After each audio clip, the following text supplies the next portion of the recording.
Molto semplicemente utilizzeremo il portiere per fare un gioco situazionale sulla costruzione dal basso, ok? Quindi lavoreremo dal portiere, giocheremo 3 contro 2. L'obiettivo della squadra in possesso, che parte dal portiere, è quello di fare gol nelle 2 porticine.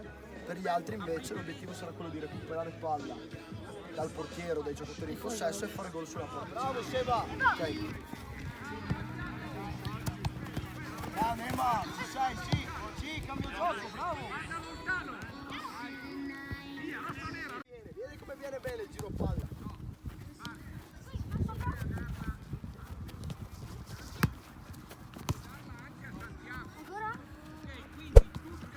Bravo Chris, bravo Ferdi, hai liberato spazio, bravo Ferdi. Siamo in 3 contro 1 di qua. Ferdi, dietro! Chris di nuovo, poteva essere una linea di passaggio per il portiere quella. 5, 4, 3, 2, 1, ok, buono. A posto.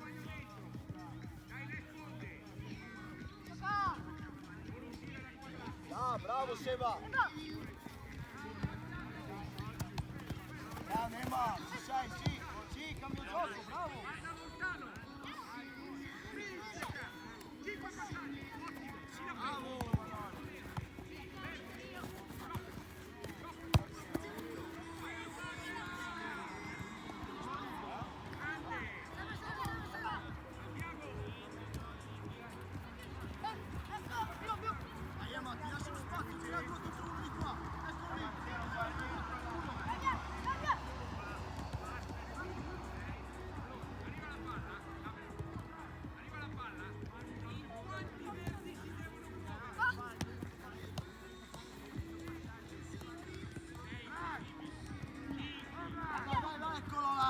Usciti, bravi.